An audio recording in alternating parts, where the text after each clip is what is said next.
Good afternoon, students. Welcome to my online class. Today we will study from class 10th, tense, part 2nd, past tense. I will be explaining both in Hindi as well as in English.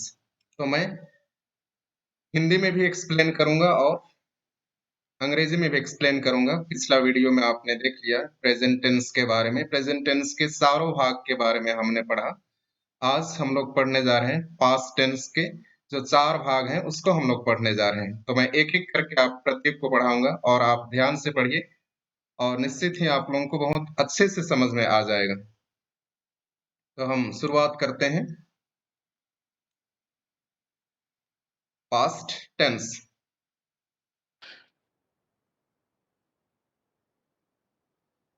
एक minute.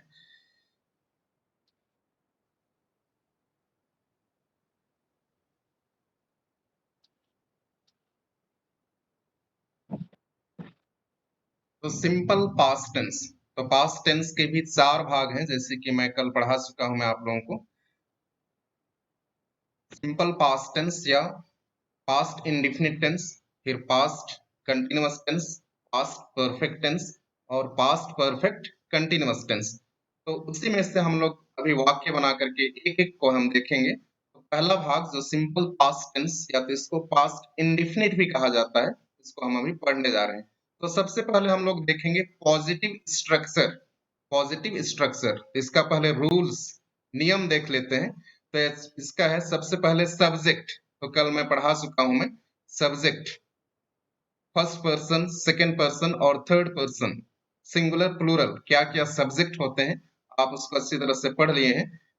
पिछले video में मैं इसको पढ़ा चुका हूं। तो सबसे पहले तो हमको सब्जेक्ट लिखना ही लिखना है। सब्जेक्ट प्लस यहाँ भी टू है। भी टू मतलब क्रिया का दूसरा रूप, वर्ब। भी का अर्थ होता है वर्ब और टू मतलब वर्ब। वर्ब का या तो क्रिया का दूसरा रूप प्लस ऑब्जेक्ट या तो कंप्लीमेंट। तो इस तरह के हम लोग वाक्य बनाएंगे। तो पास्ट सिंपल पास्ट टेंस में हमेशा क्रिया का दूसरा रूप लगता है। सिंपल पास्ट टेंस में हमेशा क्रिया का दूसरा रूप लगता है। तो यहाँ आप देख पा रहे हैं आई प्लेड क्रिकेट। ये जो प्ले है इसका पहला रूप होता था प्ले, प्लेड प्लेड। तो ये हो गया सब्जेक्ट। आई यहाँ पर क्या है, सब्जेक्ट है और प्लेड जो है वो वहां पर वर्ब, वर्ब है। प्लेड जो है वो वर्ब है। तो यहाँ पर हम अच्छे से देख पा रहे हैं। तो आई प्लेड क्रिकेट, मैं क्रिकेट खेलता था। मैं क्रिकेट खेलता था। यह आई हो गया सब्जेक्ट और यहाँ जो प्लेड है ये हो गया वर्ब और ये क्रिकेट जो है ऑब्जेक्ट है। तो यहाँ पर कंप्लीमेंट नहीं है, यहाँ पर तीन। अब हम लोग एक एक करके हम देखते हैं। अगर इसका एनालाइज करते हैं तो I played cricket, I subject है, प्लेड जो है वो वर्ब है, क्रिया का दूसरा रूप है और ये क्रिकेट जो है ऑब्जेक्ट है। तो उसको अच्छी तरह से आपको जानना है। तो आई प्लेड क्रिकेट, मैं क्रिकेट खेलता था। दूसरा, तो ये तो सब्जेक्ट का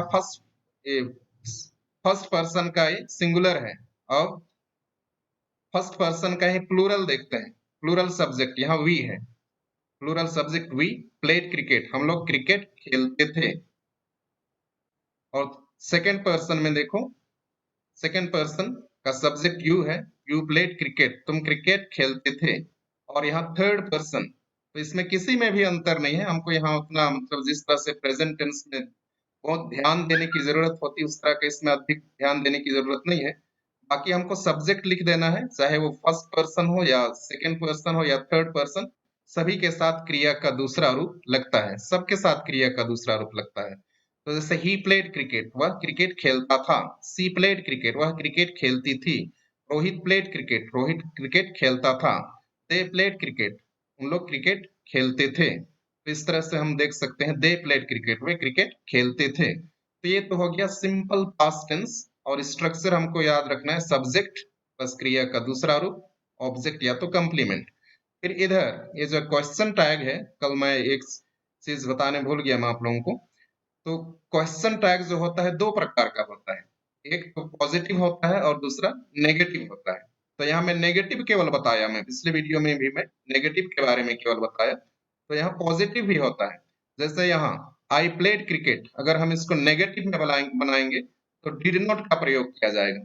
सिंपल प्रेजेंट टेंस में हम लोग डू और डज का प्रयोग करते थे, लेकिन यहाँ सभी सब्जेक्ट के साथ केवल एक ही लिखना है, डिड नॉट लिखना है। तो डिड नॉट का शॉर्ट फॉर्म क्या हो जाता है, डिडंट। डिड नॉट का शॉर्ट फॉर्म डिडंट। तो आप जब क्वेश्चन टैग बनाते हैं तो डी को हमेशा कैपिटल में लिखें, डिडंट। डिड नॉट का शॉर्ट फॉर्म, जैसे यहाँ मैं लिख दे रहा हूँ नॉट, ना ये नॉट हो गया, नॉट। तो डिड नॉट का शॉर्ट फॉर्म हो जाता है डिडंट आई, डिडंट आई। तो एक सवाल पूछने का मतलब शॉर्ट तरीका है, क्या मैं नहीं खेला था या क्या मैं नहीं खेलता था, को क्वेश्चन टैग कहा जाता है। और ये तो मस्ट होना है, क्वेश्चन मार्क आखिरी में होना है, नहीं तो आपका ये क्वेश्चन टैग गलत हो जाएगा। तो डिडंट आई तो शॉर्ट तरीका है, क्या मैं क्रिकेट नहीं खेलता था, आई प्लेड क्रिकेट, मैं क्रिकेट खेलता था। फिर शॉर्ट आंसर, क्या मैं क्रिकेट नहीं खेलता था, इसका शॉर्ट आंसर हो जाएगा क्या मैं क्रिकेट नहीं खेलता था। फिर वी प्लेड क्रिकेट, फिर उसके साथ ही डिडंट वी, क्या क्या हम लोग क्रिकेट नहीं खेलते थे। डिडंट यू, क्या तुम क्रिकेट नहीं खेलते थे। डिडंट ही, क्या वह क्रिकेट नहीं खेलता था। डिडंट सी, क्या वह क्रिकेट नहीं खेलती थी।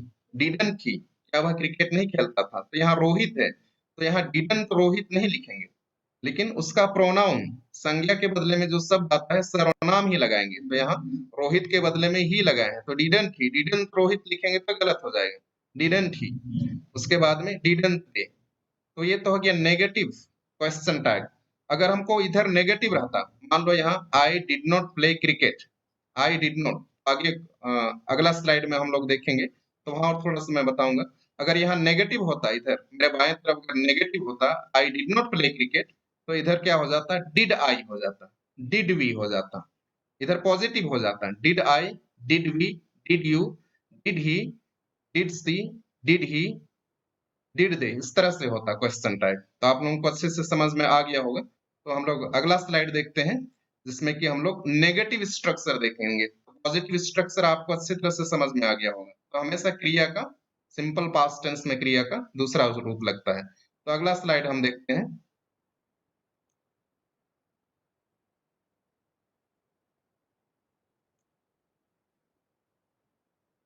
एक मिनट।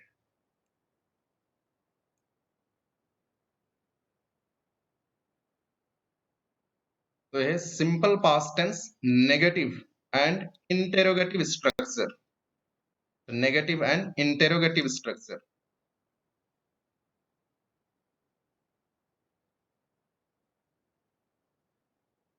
तो यहाँ दोनों को एक साथ में दे दिया हूं। तो सबसे पहले हम लोग देखते हैं रूल्स, नियम देखते हैं हम लोग।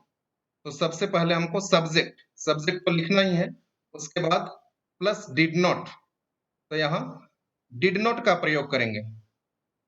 सिंपल प्रेजेंट टेंस में हम लोग डू या डज का प्रयोग करते थे, यहाँ डिड नॉट का प्रयोग करेंगे। फिर यहाँ पर हमको ध्यान देना है, यहाँ आप देखो V1 लिखा हुआ है। V1 मतलब क्रिया का पहला रूप लगेगा।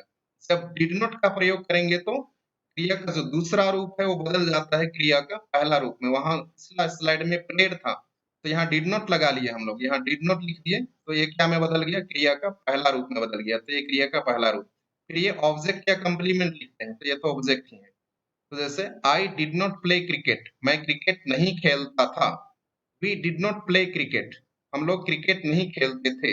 You did not play cricket, तुम क्रिकेट नहीं खेलते थे।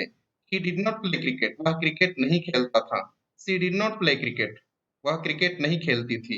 Rohit did not play cricket, Rohit cricket नहीं खेलता था।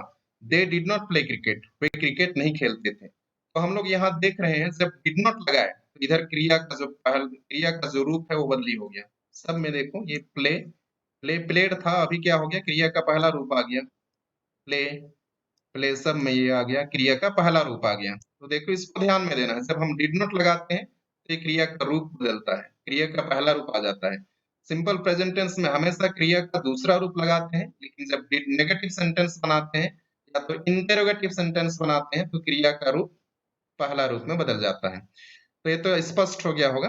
तो हम लोग अगला देखते हैं, इधर क्वेश्चन टैग, इधर क्वेश्चन टैग तो नहीं है, इसी का बता रहा था मैं। इधर नेगेटिव है तो इसका अगर क्वेश्चन टैग बनाएंगे तो क्या होगा, क्योंकि इधर नेगेटिव है, डिड नॉट है, तो क्वेश्चन टैग बन जाएगा क्या, डिड आई। यहाँ पर क्वेश्चन टैग हो जाएगा डिड आई, ना did, did I question tag हो जाएगा। Did I, did we, did you, did he, did she, सब इधर नेगेटिव रहने से क्वेश्चन टैग पॉजिटिव में बदल जाता है। डिड ही, यहाँ डिड दे इस तरह से। तो ये तो हो गया नेगेटिव स्ट्रक्चर का। फिर इसका फिर इंटेरोगेटिव, जब हमको प्रश्न पूछना है तो हम लोग किस तरह से प्रश्न पूछेंगे, मतलब तो हम लोग हमारा जो स्ट्रक्चर क्या होगा, तो आपको बहुत ध्यान से देखना पड़ेगा कि स्ट्रक्चर को हमको ध्यान में रखना है, तभी आप स्पोकन इंग्लिश भी आसानी से सीख सकते हैं। तो यहाँ देखो, सबसे पहले डिड को सामने ले आए, सब्जेक्ट के आगे ले आए, डिड, फिर सब्जेक्ट है, फिर क्रिया का पहला रूप, फिर ऑब्जेक्ट या तो कंप्लीमेंट, फिर क्वेश्चन मार्क लिखना है क्योंकि ये इंटेरोगेटिव सेंटेंस है। इंटेरोगेटिव सेंटेंस है इसलिए क्वेश्चन मार्क लिखना ही लिखना है। जैसे यहाँ डिड आई प्ले क्रिकेट, क्या मैं क्रिकेट खेलता था, तो यहाँ डिड है क्या है, यहाँ हेल्पिंग वर्ब है। डिड जो है हेल्पिंग वर्ब है, सामने ले आए, और सब्जेक्ट यहाँ पर आई है, और ये जो प्ले है क्रिया का पहला रूप है, क्रिकेट क्या है, ऑब्जेक्ट है। तो इसको हम लोग लिख देते हैं हेल्पिंग वर्ब, है ना, एच लिख देता हूं मैं, एच हो गया है। और ये हो गया सब्जेक्ट, ये हो गया सब्जेक्ट, ये हो गया वर्ब, और ये हो गया ऑब्जेक्ट। तो इस तरह से हम लोगों को स्ट्रक्चर को ध्यान देखना है। यहाँ भी मैं अच्छे से नियम लिख दिया हूँ। तो डिड आई प्ले क्रिकेट, क्या मैं क्रिकेट खेलता था। डिड वी प्ले क्रिकेट, क्या हम लोग क्रिकेट खेलते थे। डिड यू प्ले क्रिकेट, क्या तुम क्रिकेट खेलते थे। डिड ही प्ले क्रिकेट, क्या वह क्रिकेट खेलता था। डिड सी प्ले क्रिकेट, क्या वह क्रिकेट खेलती थी। डिड रोहित प्ले क्रिकेट, क्या रोहित क्रिकेट खेलता था।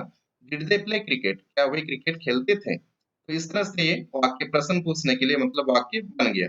तो इसका जो क्वेश्चन क्वेश्चन टैग है आपको समझ में आ गया होगा, और एक बार मैं एक्सप्लेन कर देता हूँ। जब नेगेटिव सेंटेंस होता है तो क्वेश्चन टैग हमेशा पॉजिटिव बनता है। Did not, I did not play है, तो यहाँ केवल डिड आई, इसको यहाँ से did I, did we, did you, not को नहीं लेना है, डिड यू, डिड ही, इस तरह से हमको बनाना है और क्वेश्चन मार्क लगा देना है, तो आपका क्वेश्चन टैग भी बन जाएगा। क्वेश्चन टैग इसमें आसानी से बन जाएगा। तो इस तरह से आपको अच्छी तरह से ये सिंपल पास्ट टेंस का negative, positive, negative and interrogative structure अच्छे से समझ में आ गया होगा। तो हम लोग अगला देखते हैं, अगला अगला टेंस का भाग। सिंपल प्रेजेंट टेंस तो समाप्त होता है, ये सिंपल पास्ट टेंस समाप्त होता है, और पास्ट कंटिन्यूअस हम देखते हैं। अगला जो है हम लोग पास्ट कंटिन्यूअस टेंस देखेंगे। पास्ट कंटिन्यूअस टेंस में हमको फिर से ध्यान देना पड़ेगा क्या क्या हेल्पिंग वर्ब है। पास्ट कंटिन्यूअस टेंस, तो ये आ गया पास्ट कंटिन्यूअस टेंस। ये पॉजिटिव स्ट्रक्चर है, positive structure, past continuous tense का पॉजिटिव स्ट्रक्चर। तो यहाँ रूल्स सबसे पहले हम देख लेते हैं जो क्या क्या नियम है इसके पॉजिटिव स्ट्रक्चर में। तो सब्जेक्ट, सबसे पहले तो हमको सब्जेक्ट लिखना ही है। फिर इसमें जो हेल्पिंग वर्ब है, सहायक क्रिया है, वॉज और वेयर का प्रयोग किया जाता है। जो हेल्पिंग वर्ब है, सहायक क्रिया, वॉज और वेयर। फिर भी फॉर, लास्ट वीडियो में आपने अगर ध्यान दिया होगा तो मैं बताया था भी फॉर क्या है। मुख्य क्रिया में जो क्रिया का पहला रूप है उसमें आई एन जी जोड़ देते हैं, वो क्या बन जाता है, भी फॉर बन जाता है। द ऑब्जेक्ट प्लस कंप्लीमेंट या तो कंप्लीमेंट। तो जैसे कि यहाँ I was playing cricket, I was playing cricket. तो जहां भी कंटिन्यूअस टेंस आता है आपके दिमाग में इतना तो हमेशा याद रखना चाहिए, जहां कहीं अगर कंटिन्यूअस टेंस आपको सुनाई देता है, चाहे प्रेजेंट कंटिन्यूअस टेंस हो, या प्रेजेंट परफेक्ट कंटिन्यूअस टेंस हो, या पास्ट कंटिन्यूअस टेंस हो, या पास्ट परफेक्ट कंटिन्यूअस टेंस हो, या तो फ्यूचर कंटिन्यूअस टेंस हो, या फ्यूचर परफेक्ट कंटिन्यूअस टेंस हो, जो कंटिन्यूअस शब्द सुन के ही मतलब आपको लगना चाहिए कि यहाँ भी फॉर लगेगा, या तो क्रिया में क्या जुड़ेगा, आईएनजी जुड़ेगा, ये आईएनजी मतलब जुड़ेगा। कंटिन्यूअस टेंस आया मतलब वहां क्या जुड़ेगा, आईएनजी जुड़ेगा। तो आई वॉज प्लेइंग क्रिकेट मतलब ये जो काम जो है कंटिन्यूअस मतलब जारी है, खेल जारी था, है ना, खेल जारी था, खेलने का कार्य जो है वो क्या था, जारी था, खत्म नहीं हुआ था। उस सिचुएशन को बताने के लिए पास्ट कंटिन्यूअस टेंस का प्रयोग किया जाता है। जैसे आई वॉज प्लेइंग क्रिकेट, मैं क्रिकेट खेल रहा था। वी वेर प्लेइंग क्रिकेट, हम लोग क्रिकेट खेल रहे थे। वी वेर प्लेइंग क्रिकेट, हम लोग क्रिकेट खेल रहे थे। यू वेर प्लेइंग क्रिकेट, तुम लोग क्रिकेट खेल रहे थे या तो तुम क्रिकेट खेल रहे थे। ही वॉज प्लेइंग क्रिकेट, वह क्रिकेट खेल रहा था। सी वॉज प्लेइंग क्रिकेट, वह क्रिकेट खेल रही थी। Rohit was playing cricket, Rohit cricket खेल रहा था। दे वेर प्लेइंग क्रिकेट, तो वे क्रिकेट खेल रहे थे। तो वॉज और वेर स्पष्ट हो गया होगा कहां पर हेल्पिंग वर्ब वॉज लगता है और कहां पर हेल्पिंग वर्ब वेर लगता है। तो आई फर्स्ट पर्सन सिंगुलर और थर्ड पर्सन सिंगुलर है ना। फर्स्ट पर्सन सिंगुलर में क्या है, आई है, और थर्ड पर्सन सिंगुलर जैसे ही, सी, इट या तो रोहित, ही सी इट या तो रोहित, यहाँ पर क्या, यहाँ पर वॉज सहायक क्रिया का प्रयोग करते हैं, और बाकी सब्जेक्ट के साथ जैसे वी हो गया, यू हो गया, दे हो गया, उनके साथ सहायक क्रिया वेर का प्रयोग किया जाता है। केवल फर्स्ट पर्सन सिंगुलर और थर्ड पर्सन सिंगुलर के साथ ही सब्जेक्ट के साथ केवल वॉज का, और बाकी के साथ वेर का प्रयोग किया जाता है। तो आप आसानी से समझ में आ गया होगा। तो हम इसका क्वेश्चन टैग देख लेते हैं। क्वेश्चन टैग तो देखो इसको बहुत सहज है। वॉज इधर पॉजिटिव सेंटेंस है ना, I was playing cricket, positive structure में ऊपर ही बड़ा बड़ा लिख दिया हूं। आई वॉज प्लेइंग क्रिकेट मतलब मैं क्रिकेट खेल रहा था। इसका मतलब इधर क्वेश्चन टैग क्या बनेगा, negative. Wasn't I, was not है ना, वाज नॉट का शॉर्ट फॉर्म क्या हो गया, वाजंट आई। वाजंट आई, अगर यहाँ पर वाज नॉट रहता तो वाज आई हो जाता क्वेश्चन टैग। वाज आई, क्या मैं क्रिकेट खेल रहा था, क्या मैं नहीं खेल रहा था, है ना।